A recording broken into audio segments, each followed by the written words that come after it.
जब तुम ईश्वर पर छोड़ देते हो, वाक्यांश का अर्थ है कि आप अपनी चिंताओं और समस्याओं को ईश्वर पर सौंप देते हैं, उन पर भरोसा करते हैं कि वे आपके लिए सर्वश्रेष्ठ करेंगे और फिर अपनी बुद्धिमत्ता पर अधिक विश्वास करने के बजाय परमेश्वर की इच्छा का पालन करने के लिए तैयार रहते हैं। इसका अर्थ है यह विश्वास करना कि परमेश्वर आपकी मानवीय समस्याओं पर काम करेगा और आपको ईश्वर की शांति, जो समझ से परे है, प्राप्त होगी। जब तुम छोड़ देते हो तो सब मिल जाता है। इसका अर्थ है कि जब इंसान अपनी जिद, अहंकार, आसक्ति और नियंत्रण की चाह छोड़ देता है, तब जीवन अपने वास्तविक रूप में खिल उठता है। जब हम किसी चीज को पकड़कर बैठे रहते हैं तो वही हमें बांध लेती है, लेकिन जैसे ही हम उसे छोड़ देते हैं, भीतर स्वतंत्रता और शांति आ जाती है।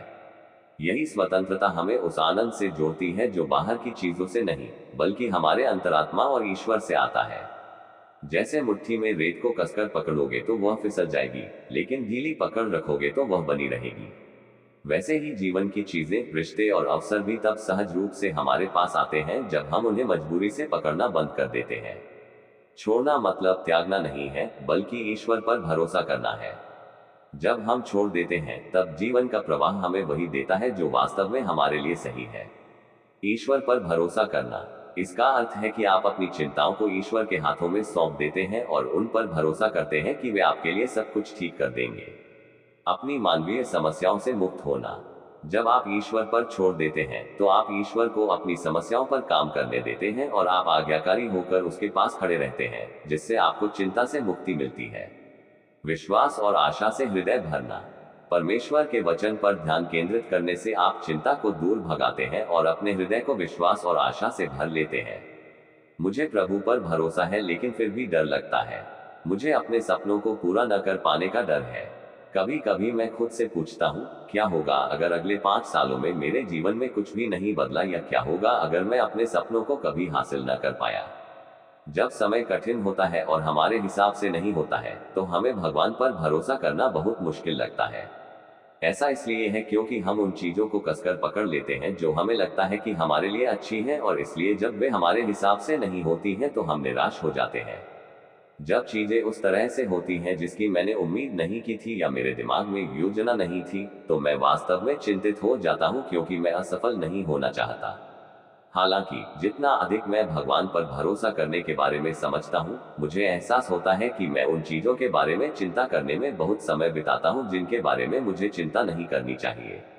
ईश्वर पर भरोसा करने का मतलब है कि वह अच्छा है, वह हमसे प्यार करता है और वह हमारी मदद करेगा।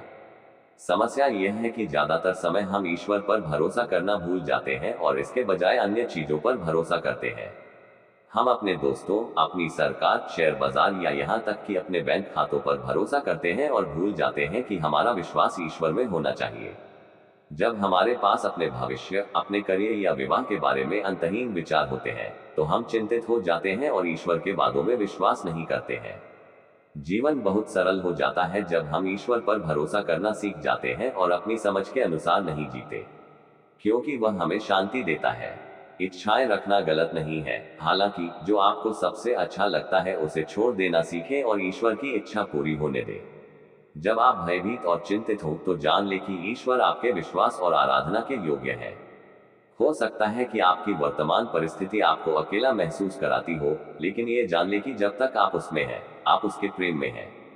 परिस्थितियों को अपने विश्वास को बदलने न दें। उसके प्रति आपकी समर्पण भावना शांति और आनंद की ओर ले जाएगी।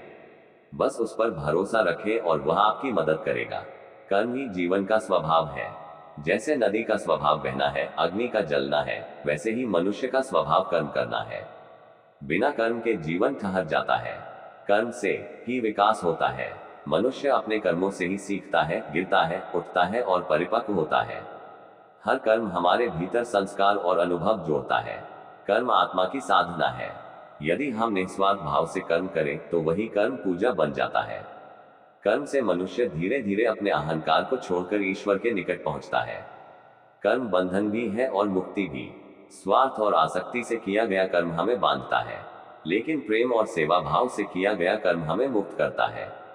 कर्म से ही भाग्य बनता है। आज जो जीवन है वह पिछले कर्मों का फल है, और आने वाला जीवन आज के कर्मों से ही निर्मित होगा। मनुष्य को कर्म इसलिए करना चाहिए क्योंकि कर्म ही उसकी यात्रा का साधन है। कर्म से ही आत्मा का शुद्धिकरण होता है और प्रभु की प्राप्ति संभव होती है। परमहंस योगानंद जी जैसा संदेश।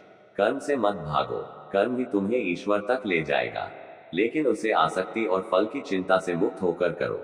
जब कर्म प्रभु को समर्पित हो जाता है तब वही मुक्ति का द्वार खोल देता है।